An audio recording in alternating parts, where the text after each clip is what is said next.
Hello, everyone. Welcome back to my channel. My name is Dr. Anwar Youssef Dunbar, and this is Big Discussions 76, Science and Technology. First of all, please like the stream, please share it, and please subscribe to my channel. I don't know who all is going to be coming. Turn that down. I don't know who all is going to be coming through to look at this one. I originally set this for yesterday. Sometimes you just need a break, and this is actually a double header. This is part two. I did another live stream this morning over on my sports channel because Michigan they escaped with a victory over Rutgers last night. So I go live before and after those games, but I was hesitant to double up because live streaming is a lot of work. Okay, I just looking at something here.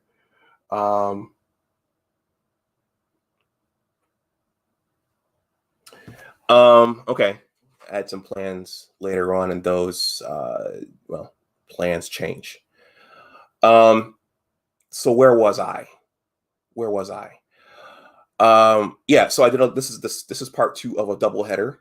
Ray Alexander, what's going on? And so Alex, what's going on?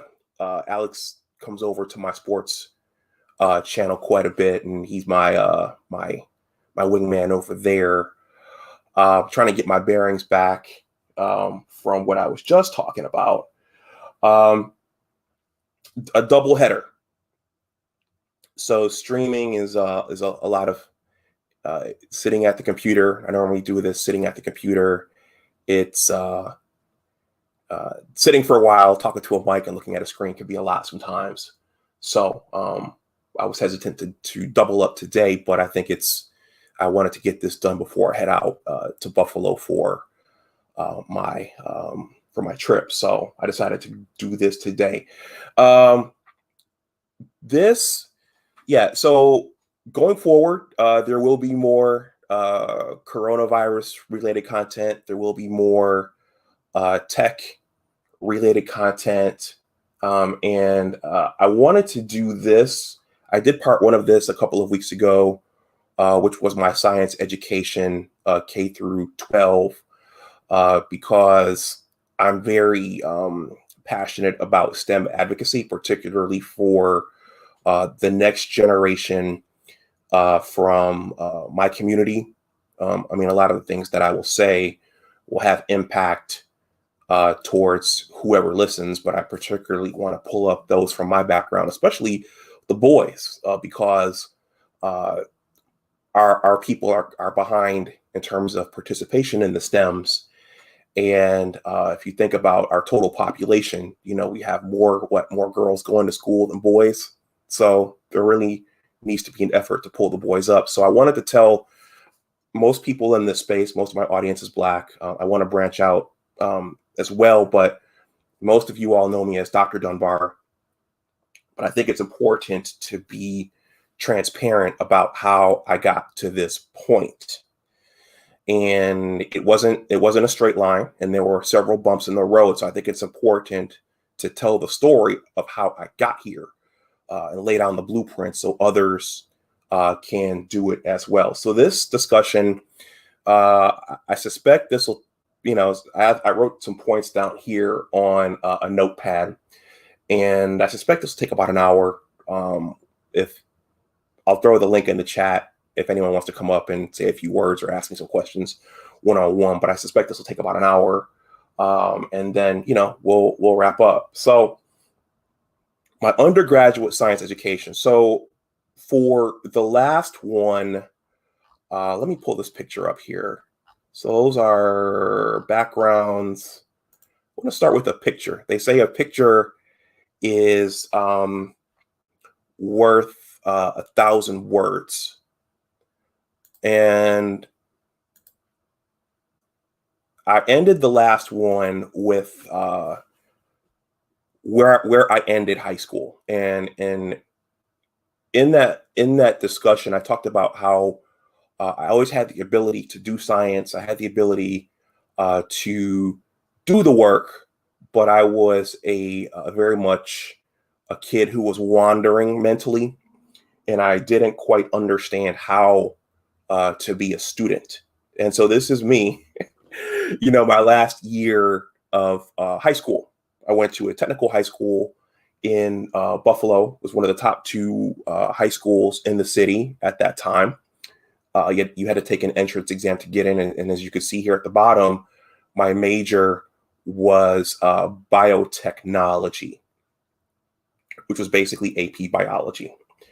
I stumbled through high school. I think I finished with an 82 average, which was not particularly bad, but it was not particularly good. It was good to get into most state schools. As I will share with you, I went to an HBCU, so it was good enough to get into one of the HBCUs at that time, but it wasn't enough to get scholarships and to get my tuition paid and those kinds of things. So I was very much the expectation was that we would go to college, but I was still, most of that time was spent thinking about girls and thinking about basketball and not focusing on where I was going and how I would get there. I think on my SATs, I got like an 800 composite score, something to that effect. So that was me around 1994. In that picture, I'm wearing a tux shirt and a bow tie and a jacket, but I actually had on shorts there because they, you go into the studio and they just take the top of you. In any case, that was me. Let me see. I have a comment here. Throwback Sunday, the future Dr. Dunbar. That's right. And it was funny is I look kind of like, what's kind of eerie. I look kind of like my father right there when he was that age. So that was me. And so I knew that I wanted to do something biological. Biology was my favorite class since the 7th grade. And I knew that it would be something like that. So it actually changed several times. I played some basketball in high school. And so I wanted to stay close to sports. So it changed from athletic trainer. I think that was the initial thing. And then it eventually went to thinking about being a medical doctor. And then I actually landed in the research realm, and now I'm in regulatory affairs. But let's start with my first year of college, undergrad. So when I graduated from high school, I went to a PWI first for my first year.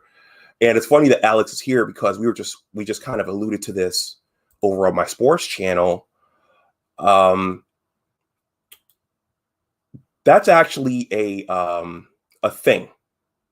Going to a PWI versus an HBCU. And even after you graduate, when you graduate and you're out in the working world, a lot of the HBCU folks say, well, I went to an HBCU and I still keep in contact with the people I went to school with. We're a family, I still have those bonds.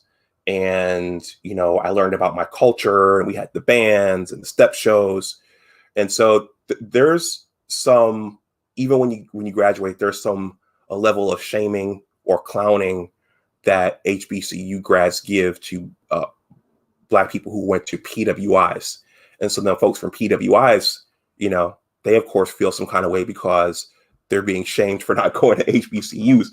And I actually went through this when I went to the SUNY College at Brockport, which you see right there in front of you, because my girlfriend at the time went to Howard. So I got into a long distance relationship right after high school and my first year of college. And she kind of low key shamed me and clowned me because I went to a PWI. That's a side story.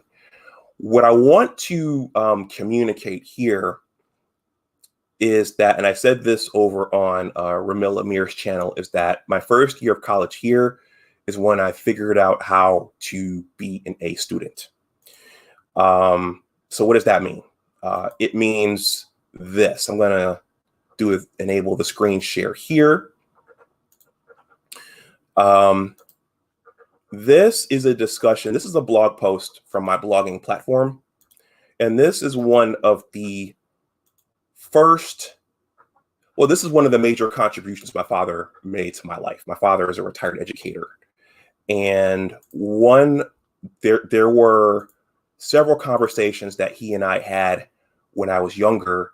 And at some point, I got it into my mind that Asian kids were smarter than other kids. And they had some sort of inherent advantage over other kids. And my father sat me down, over the phone. He told me, those kids are not necessarily smarter than you. They just spend more time on their education. And then he cited a study stating that on average, and this is years ago, so I don't know if I could find this data, or there's probably been data there have probably been experiments and studies repeated afterwards. But he basically broke it down and said, Asian kids study an average of 6 hours a week after school. White kids study an average of 4 hours a week after school.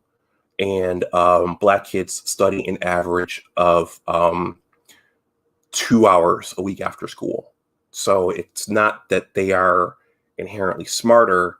They just spend more time on their schoolwork than you do. And that's why they get the better grades than you do. So when I went away to college, my first year at my PWI, my predominantly white institution, that clicked and the light bulb turned on. And I started to realize, okay, I have some control over this. I have control over my academic performance. I have control over how well I do with my grades. And no, it's not necessarily determined by your race, though it may be impacted by your culture. And a little while ago, I realized, and my dad did not know when he said this, my dad's a blue blood Democrat, and he's always talking about race, but that's actually a conservative value. And that's a conservative viewpoint, the fact that I have control over my life and over my destiny. So the class that really, really nailed this home for me, and when I realized I started to have this control, I'm going to bring up another picture here, was this one. And this is, I had it in here. I'll just use this picture to show it. I'll use a picture of the liver. Actually, give me 1 second. I thought I had all these here. I can recover this pretty quickly.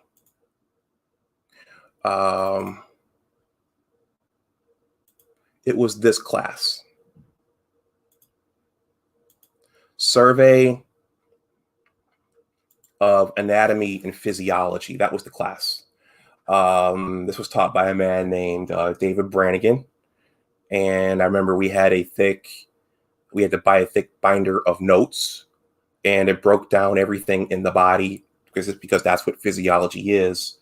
And it broke down everything in the body, from how a fetus is formed to how your muscular tissue is formed, to how the heart forms, to how the nervous tissue forms, and the different myofibers in your muscle. It broke down all that.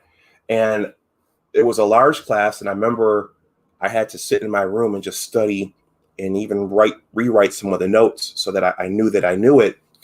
And I wound up getting an A in that class. And this was a large class. And I realized after that, okay, I can do this. I can do this. I have control. And for me, that was a major jump. So as I just told you, I had an ex, and she went to an HBCU, and basically I felt like I should go to an HBCU. So I wound up transferring to, give me a second here. I wound up transferring, come on, StreamYard,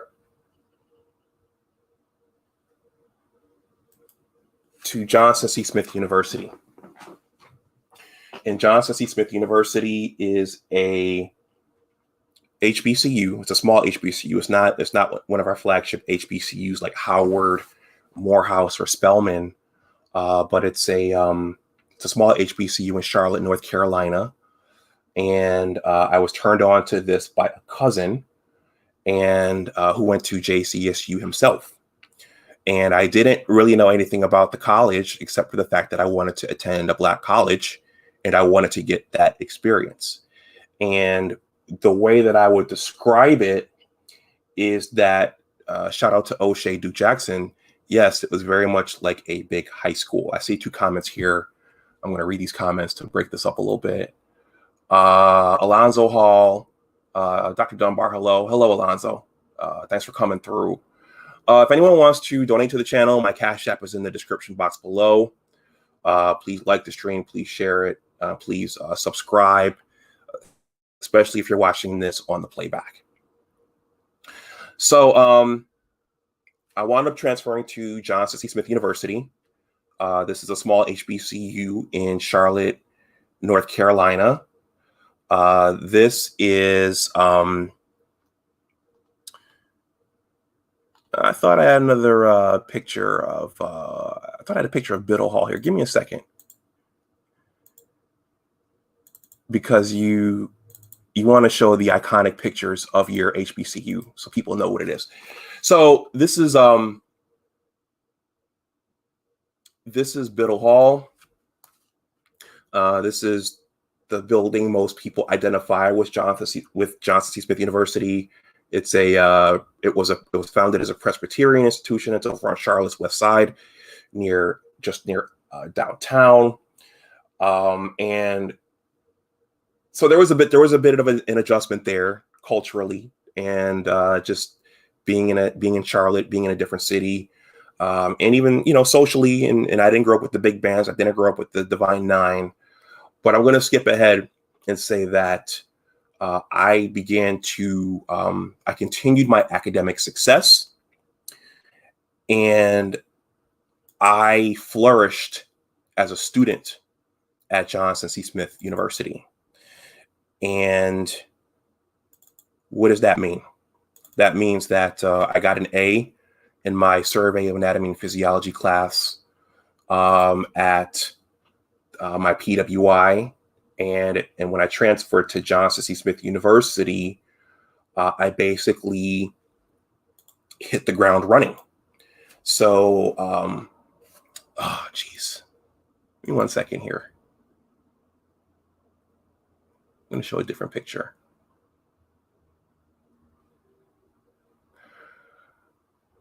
Yeah, that's the one I wanted to show right here.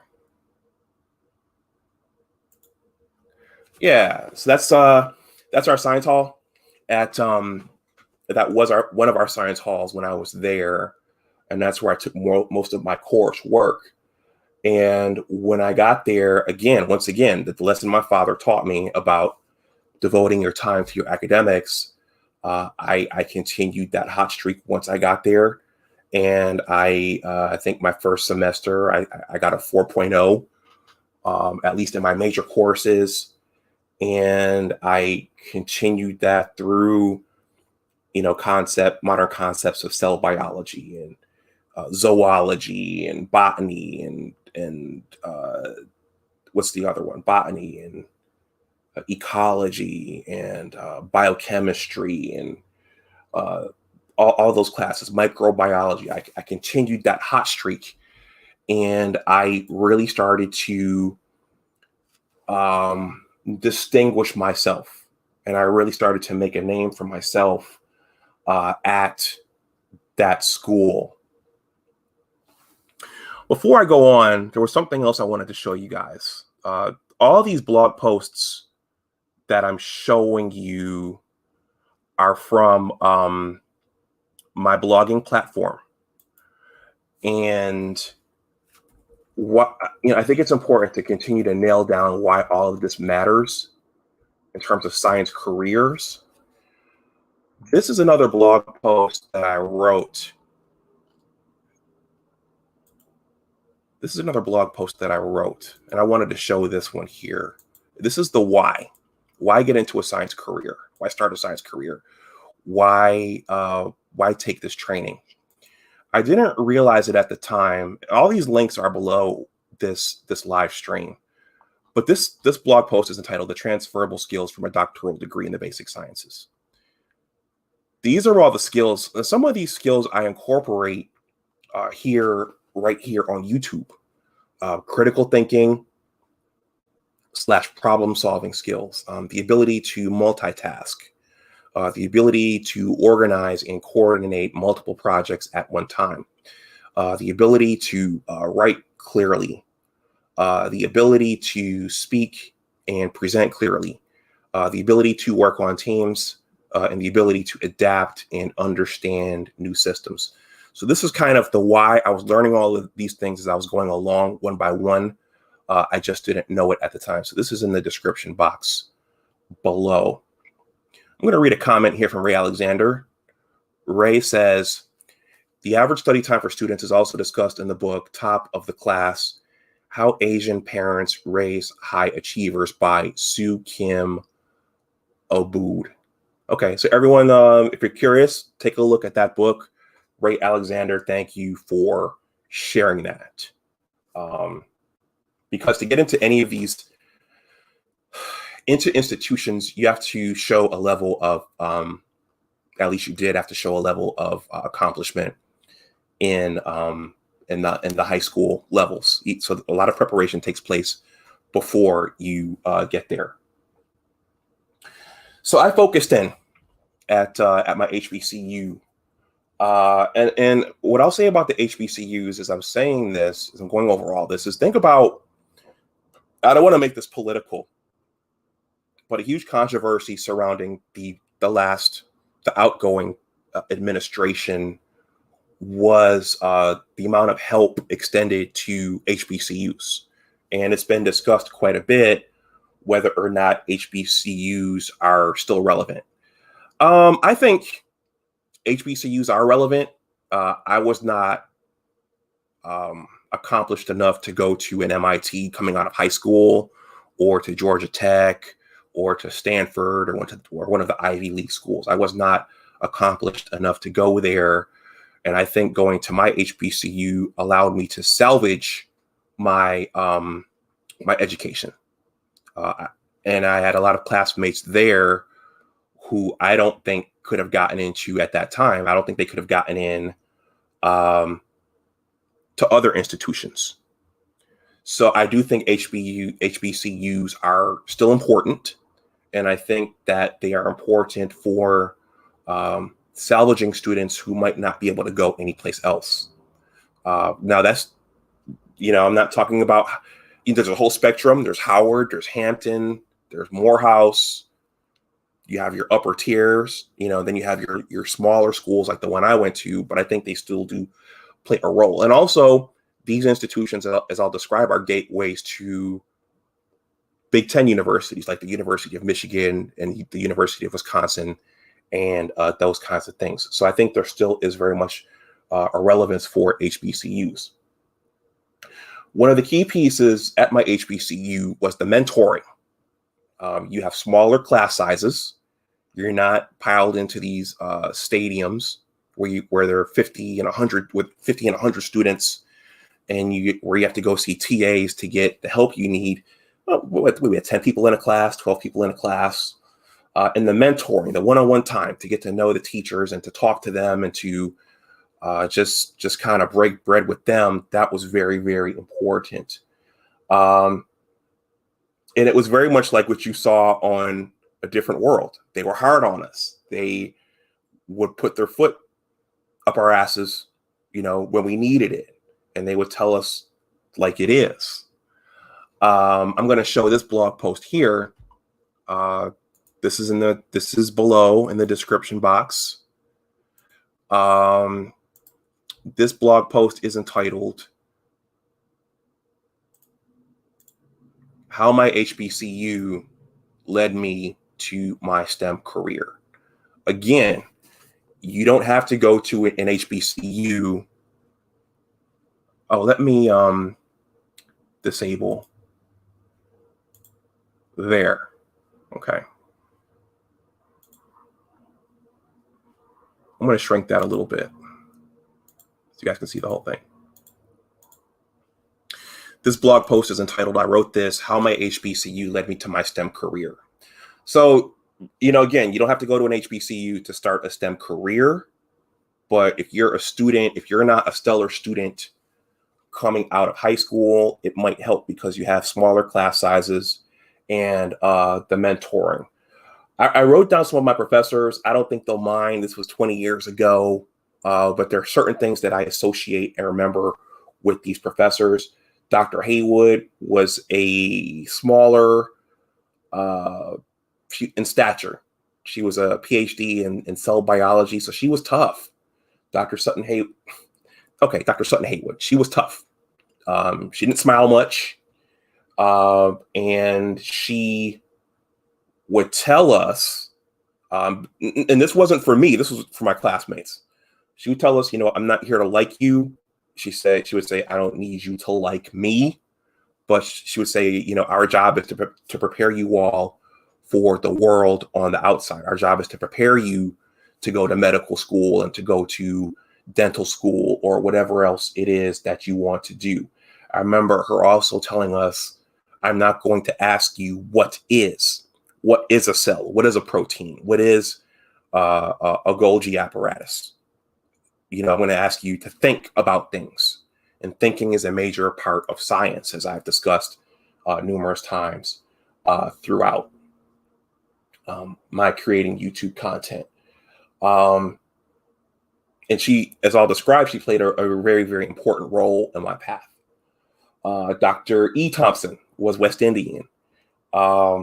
He taught us zoology. Zoology was a gatekeeper course in our curriculum. One of his big things was thinking and curiosity. I remember one of his questions were, he gave us multiple choice exams.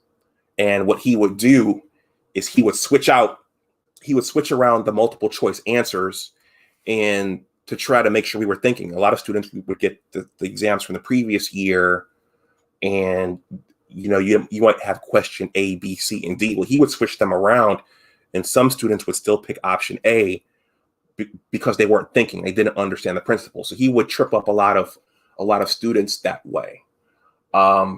He encouraged us to ask questions, to be curious. That was huge. And once again, he would remind us, that he wasn't there to be our friend. And he was hard on us. He was hard on us. I see another comment here. I'm going to take a look at this. Ray Alexander says, HBCUs are the institutions of origin among almost 30% of Blacks who earned doctorates in science and engineering, according to the National Science Foundation. Thank you. Dr. Joseph Phale, the late Dr. Joseph Phale. I was close to him. He died of pancreatic cancer maybe about 10 years ago. If I could describe Dr. Phale, this was an older white man from Alabama, very eccentric. And if you put the proper costume on him, he could easily be a wizard from the Lord of the Rings. Very, very eccentric, very smart, very insightful. He was passionate about botany and plants and ecology. And he was also passionate about writing. And he really encouraged us to learn how to write. Not all of us got it at that point, but he very much, he was outspoken about how many of the students came to our school and came into our biology, our natural sciences department, and they didn't know how to write. So if you go back to this piece here, the transferable skills, one of the skills that I highlighted, I'm going to blow this up, is writing. Every scientist must know how to write to some degree, coherently and legibly and effectively. So I'm going to minimize that one. I thank everyone who was hanging on for this one. This isn't anything high tech. This is more storytelling, and this is more laying down the path again for others like me. Dr. Phale, that was Dr. Phale. Dr. Larry Thompson taught physiology. I remember him teaching, he was a physiologist. And I remember him teaching me a biochemistry course. A little kind of eccentric. I'm saying that respectfully in case anyone from his family watches this. But he took an interest in me. He took an interest in my abilities. And he used to tell me stories about when he did his PhD at the University of Cincinnati. He used to tell me about all the racism that he encountered at the University of Cincinnati and how that racism prevented him from going further in his science career. So I'm saying all this to say that, again, the mentoring and the personal bonding with the students is very, very important at these institutions. And collectively, all of these professors played a role in at least helping push me further to the next step. Now, before I go on, I want to say that there were a couple in my cohort. There were a couple of groups of students there. There was one group, I think most of them were AKAs, the pink and green. Of course, they were in the news a lot in terms of helping get Kamala elected. But I remember one group of AKAs, all very beautiful women, young women at that time. I remember they were focused and they were on a path. I think they came in through the honors college and they were on a path and they were driven and they were on a plan. They all were going to go to medical school and they were all moving towards that objective from day one. And then you had another batch of us who had ability, but kind of needed to figure out what we were going to do. And then you had another batch who needed a lot of work and who probably weren't going to make the cut in terms of going on and doing something scientific afterwards. A couple of years at homecoming, a friend of mine told me, for my little cohort, she said, Anwar, you're the only one from our group has gone on to do something scientific. That's huge. I mean, we're talking at least out of, 10 to 15 people over a number of years. I was the only one out of that group to go ahead and do something scientific. I want to shout out the chemistry professors. General chemistry was something I struggled with in high school, but I figured it out at the undergraduate level. I spent most of my Sundays doing chemistry problems, stoichiometry, the gas laws, solutions, thermochemistry. Most of my Sundays were spent in my room going over problems. Goldie Jones is here. Let me read your comment.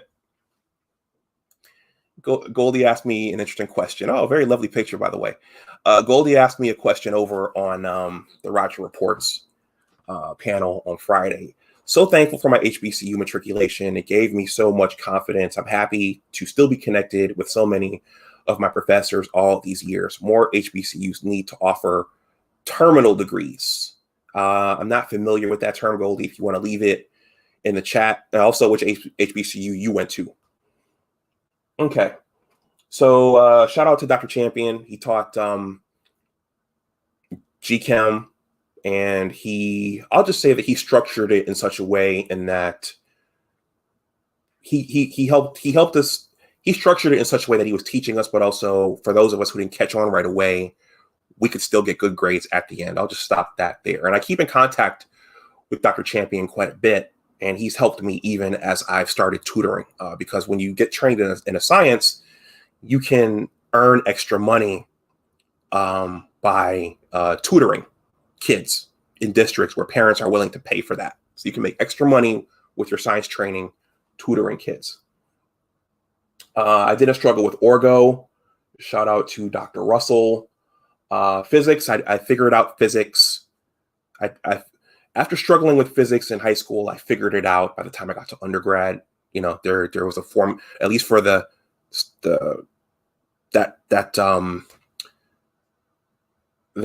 general physics as a prerequisite to what we were doing.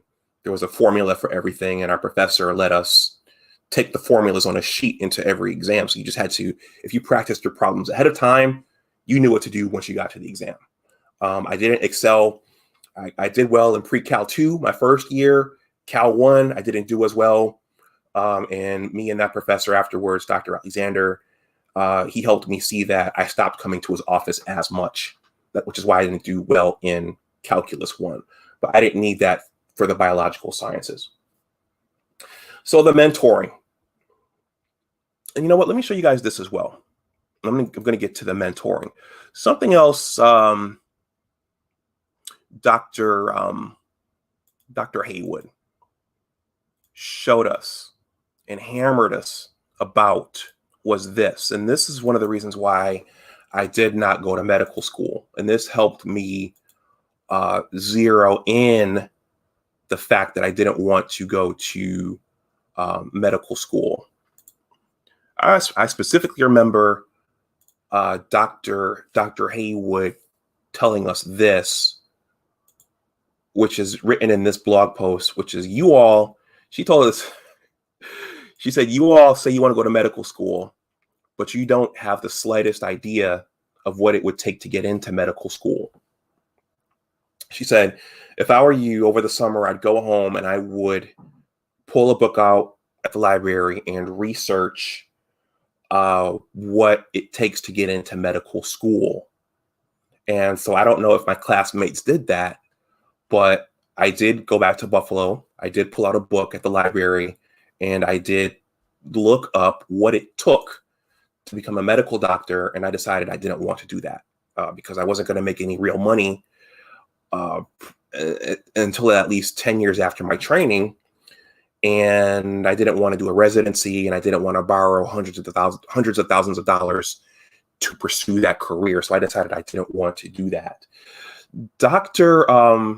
Haywood. So what she did for me, and this is the whole mentoring piece again, what Dr. Haywood did for me after my second year of her seeing me achieve in the classroom and win in the classroom. I remember she pulled me into her office after class one day and she asked me, what are you doing this summer? Keep in mind, I had no STEM professionals in my family. The closest thing I had was my cousin, Thomas Strain. I've interviewed him on my channel. You can look that up. He's a medical doctor. But on my mom's side of the family, where I spent most of my time, there were no STEM professionals. And so my mentality at that time was, okay, I'm just going to go home and get a job and I'm going to work security again. And I'm going to work at a bar in any Black community. You have lounges and bars. And I think the last summer I spent in Buffalo was the summer of 1996. And that summer I worked security and I worked in the Golden Nugget Inn on Buffalo's east side, serving drinks late at night. And that's what I was thinking. And she said, when I told her that's what I was going to do for another summer, she said, no. She said, fill this out for me and bring it back to me ASAP. And what it was an application for the Ronald E McNair program. And so for those of you who don't know, Ronald E McNair, give me a second here. Ronald E McNair was a astronaut, and Dr. McNair was a member of the Challenger crew. I believe it was the Challenger crew.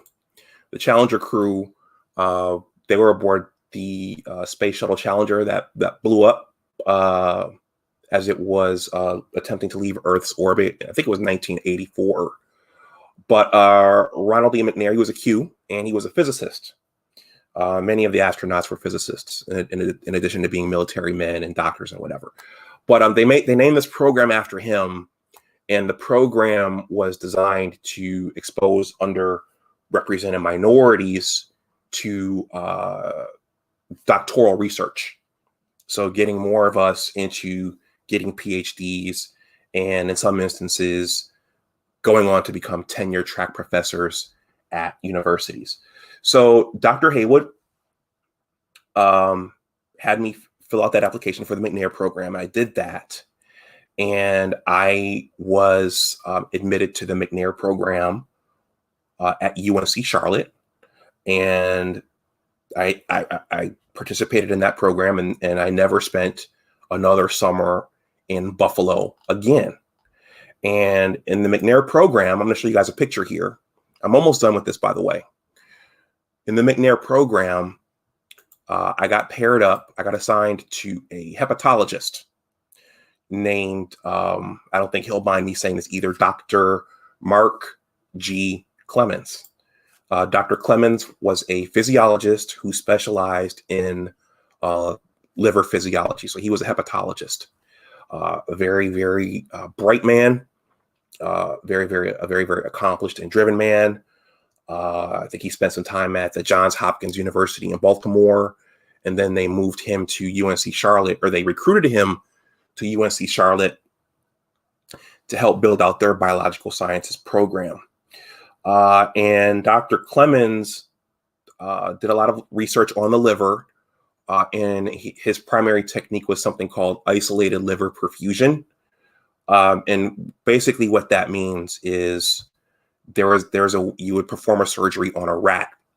My first time working with animals, you'd put the rat on its back, you treat it with something like endotoxin, you put the rat to sleep, and you do a laparotomy on its stomach, open up its cavity, and then you would basically insert a tube into the portal vein of the rat, and then you put another tube into its hepatic artery, I believe, and you can measure the blood flow. You can measure the changes in the hemodynamics of the liver with this technique. And you could introduce drugs into the liver, and you could introduce things like an endotoxin, which would trigger an immune response. And you could measure the blood flow. You could measure changes in liver morphology. You could measure changes in liver enzyme levels by Western blot analysis. If you've listened to Nicole Ali, if you listen to her content, you've heard her talk about these things. But the net of it is that this was my first time getting exposed to doing research and putting my hands in experiments and doing these types of things. And there's a classroom phase, and then there's also an experimental phase. And to do a PhD in one of the biomedical sciences, you eventually have to go off into a lab to do research full time. I'm going to talk about that in more detail when I talk about what happened at the University of Michigan in a separate live stream. But I'm saying all this to say that the mentoring at my HBCU set all of this up. Dr. Haywood very much changed the course of my life by directing me to the McNair program at UNC Charlotte. Because again, there was no one in my family circle to tell me to do that. So, and that's the case in a lot of our communities. There aren't any STEM professionals around, and there are no individuals to point you in that direction. This is the University of North Carolina in Charlotte right now. For those of you familiar with it, it's on the outskirts of Charlotte. I think they've built the university out quite a bit since then. But JCSU was a part of a consortium with UNC Charlotte. So there were some connections over there for us. And that brings me to another point. If you're in the life of a young person and you're guiding them, it's not just going to the HBCU or the undergraduate institution, but you also want to think about the connections that institution and the professors there have as well. Vote with your feet says, and I want to thank all of you who are hanging on for this. I'm almost done. Thank you for all of this information, Doctor. Subscribed a few weeks ago. I'm 25 and keen on STEM myself. I'm almost done with this discussion. I'm going to go back to this blog post here about my HBCU. Give me, yeah.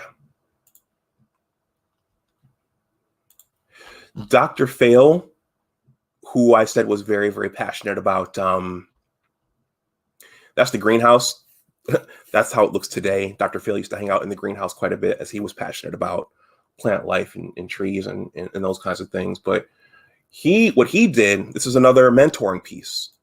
Dr. Phale saw my potential, and we applied for a minority grant from the EPA, which got my last 2 years of my education paid for, gave me a stipend, and also gave me an internship at the EPA in New Jersey.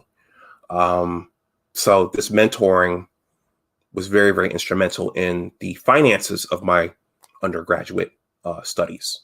I only paid for my first 2 years, but again, this was the professors seeing my potential and pointing me in the right direction.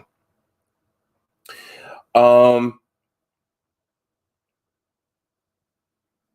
think that's the gist of what I wanted to say. Let me take a look back at my pictures here. You know, when you go to an HBCU, one of the things that you face, or one of the things that's associated with HBCUs is, you know, the facilities aren't always the same as what you would see at a PWI. That's a knock against them. I think some HBCUs are they're partnering with industry, and they're partnering with other universities. So if you go to one, just because your immediate institution doesn't have access to all the latest toys, you know, oftentimes if you prove yourself worthy, there are connections with other institutions, as there was with UNC Charlotte. This is the JCSU STEM alumni Facebook page, and that is a picture of our new STEM center. They started this after I graduated, but they have made efforts there to modernize and update themselves, and so on. So the students there, they have a bunch of opportunities that we didn't have when I was there, but some have made the attempt to modernize their operations in the STEM education there. There aren't I don't have a lot of followers on this page or in the group. I set this stuff up to set up collaborations and interactions with the students, but I think that's a function of the fact that for my particular cohort, we didn't graduate a lot of STEM people, and there was a disconnection between the biological sciences with the computer people. So, but I think I'm going to stop this shortly. If anyone wants to come up and say a few words or ask any questions, I'll leave the link in the chat. But I think, so I graduated from JCSU magna cum laude. So I graduated with a 3.6. I did really, really well at my core courses. In some of my other courses, I didn't, you know, I wasn't worried as much about them. But I graduated with a 3.6, and that set the stage for me going into the University of Michigan to do my PhD, which I'm going to talk about in another live stream. But in essence, I figured it out, and I positioned myself for these professors to see me and say, okay, well, he's got potential. He can do something. And I think that I also, by transferring to this HBCU, I also stood out in that I was a Black male who was doing something. And I was serious about my coursework. Now, I think at a PWI, there are certainly things you can do to set yourself apart as well. But I think that, you know, again, when I got to the undergraduate level, I figured it out. I focused, and I decided to dedicate myself to my books, even though I did not have a set destination in mind at that time. The last thing I'll say, I'm gonna throw the link in the chat now in case anyone wants to come up. And if you don't want to, that's fine. I did a lot of talking here, but I wanted to capture this at some point because I want to talk about all of my experiences at the University of Michigan as well. But personally, I think some of my personal keys were attitude, and coachability. Some of my classmates at my HBCU, they fought the professors. They did not take the coaching. In some instances, they resisted the coaching. And if you're going to ascend, I think that it's important to have a positive attitude, and it's important to, especially in science, to be able to take the feedback and take the coaching from people who know more than you and who have your best interests at heart. It's hard being told, you're doing this wrong, or, you can do better work and you can get more out of yourself and out of your education. Our professors, they'd been out in the real world and they knew what was out there. And once you get out into the real world yourself, especially in the science community, it's a meritocracy, and you're always proving yourself. You're always proving your reputation, and it's kind of an eat or be eaten type thing, depending upon the arena that you go into, and you have to be cognizant of what you know, and you have to be cognizant of your reputation. When you get out there and when you're interacting with other scientists, whether it's in academia, whether it's in the private sector, whether it's in regulatory affairs, you have to be aware that other people are looking at you. And if they think that you're not intelligent, if they think you're stupid, you could hit a glass ceiling at some point. And that's the other thing. I want to thank Kerrigan for the Cash App. The other thing is, and this is something, perhaps that should be trickled out to younger people, is that, when you can get into a headspace where you're thinking about just getting the grade. But when you get out into the real world, whether you're a doctor, a medical doctor, or a drug metabolism scientist at a company, or whether you're in regulatory affairs in the government, it comes down to your ability to think. It comes down to your level of professionalism. It comes down to, do you know what you know? And if you don't know, are you willing to ask for help? It comes down to your level of integrity. Can people trust what you're saying? Can people trust what you're doing? All of those things come into play in the real world when you start your science career. I'm looking at my notes here. That's pretty much all I wanted to say. I wasn't expecting a monstrous turnout for this one, but again, I'm passionate about STEM advocacy and laying down the path for others. And at one point, I was going and doing a lot of career days here in the DMV, a lot of which were in Prince George's County. If anyone who's lived here or lives here, Prince George's County is predominantly Black. And so I felt it was important for me to go into those communities and to be visible, because kids need to see that. And they need to see Dr. Dunbar. They need to hear AV Media talking about tech, and they need to hear about Gabe A talking about cybersecurity.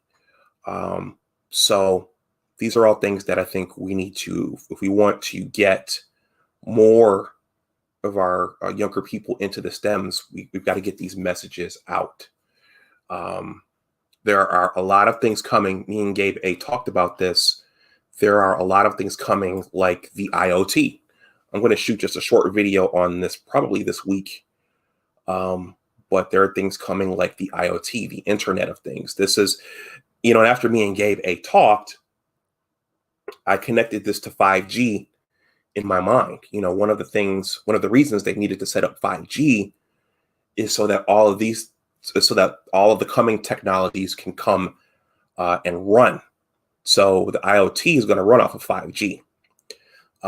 So I'm saying all this to say that there are innovations and there are technologies, both medical and in weapons and in cyberspace and cybersecurity. There are a whole bunch of things coming, and it's important to get the word out about these things, because there are whole communities of people who know nothing about these things, who know nothing about MIT.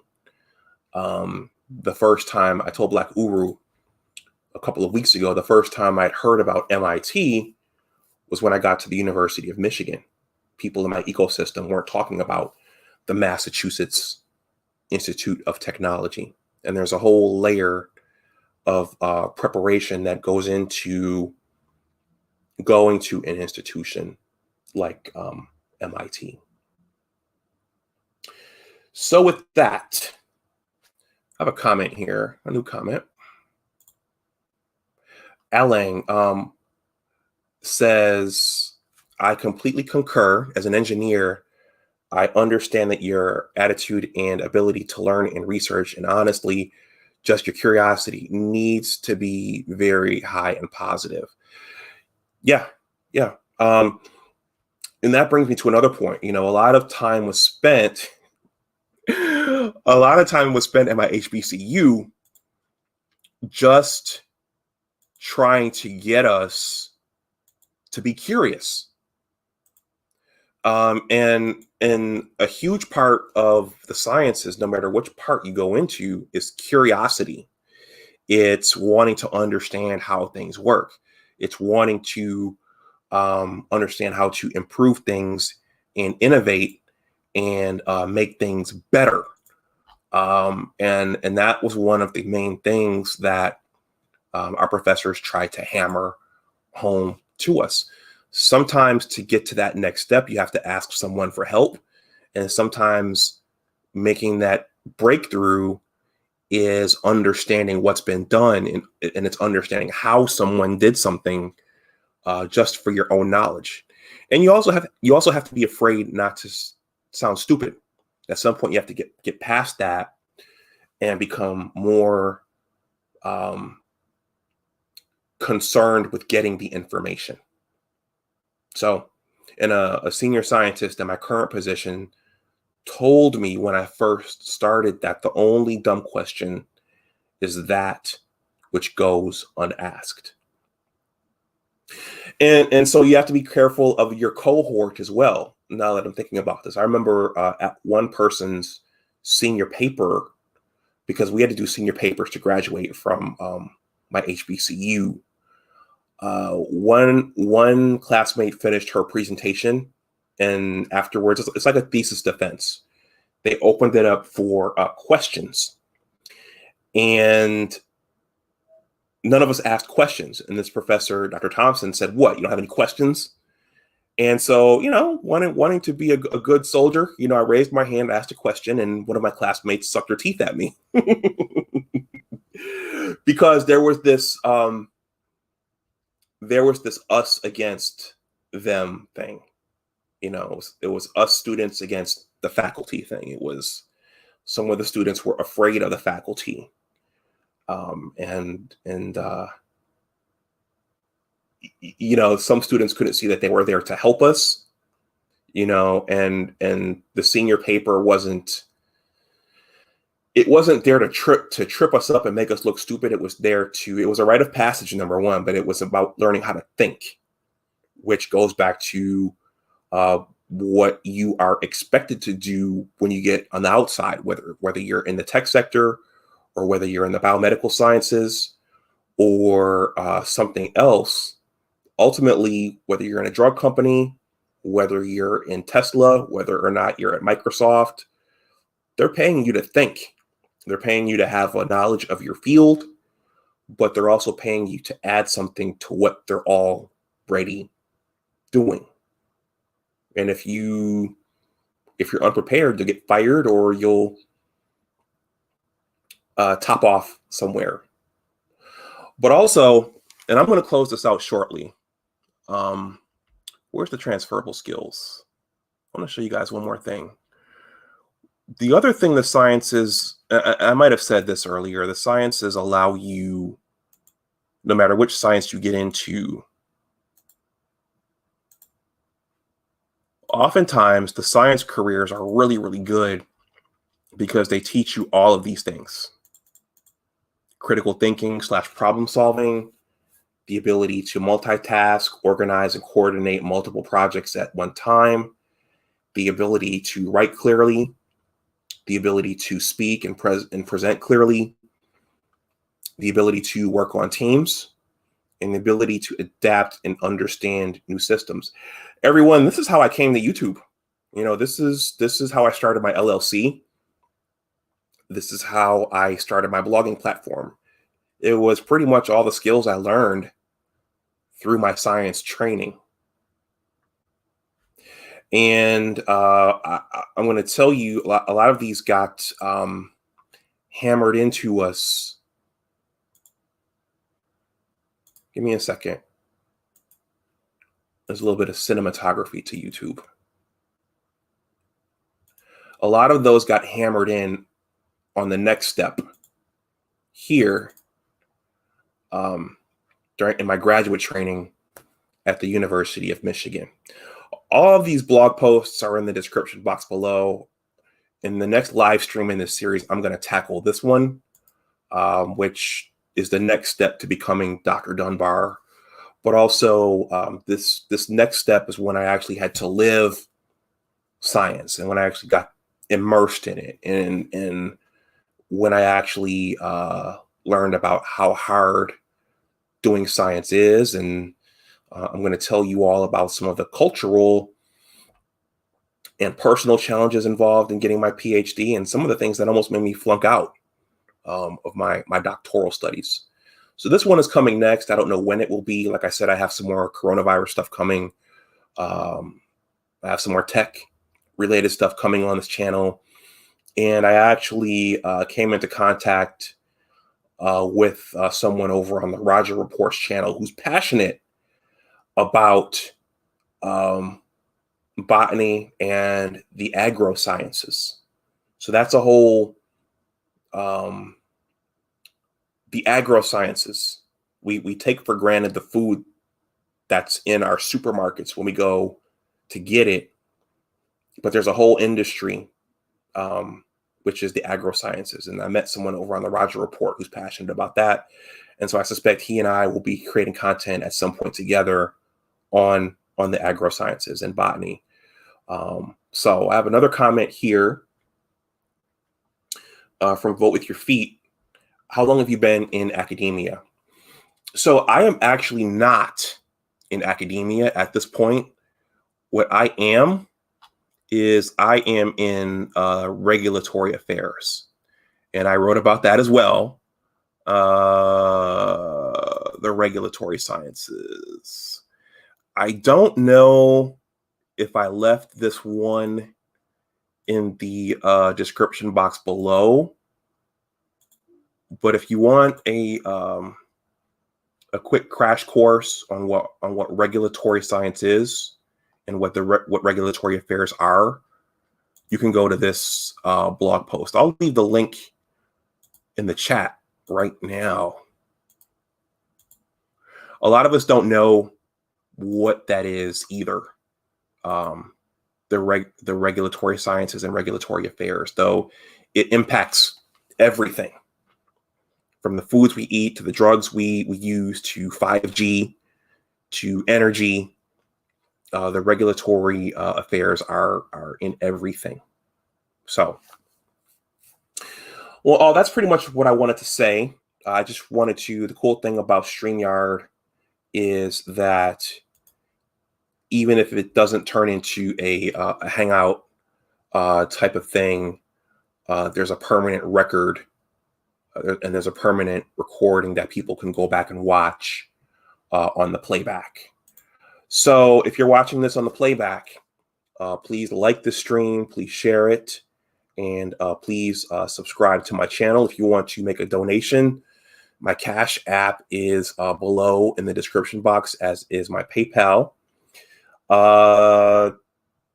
If you're watching this and you have any other further questions or comments, please let me know.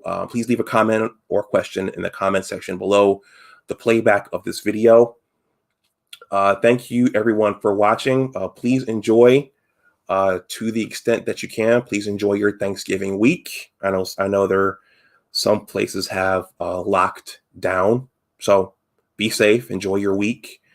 Please like, share, subscribe, and as always, remember that your attitude determines your altitude. Take care, and I'll talk to you the next time. Bye-bye.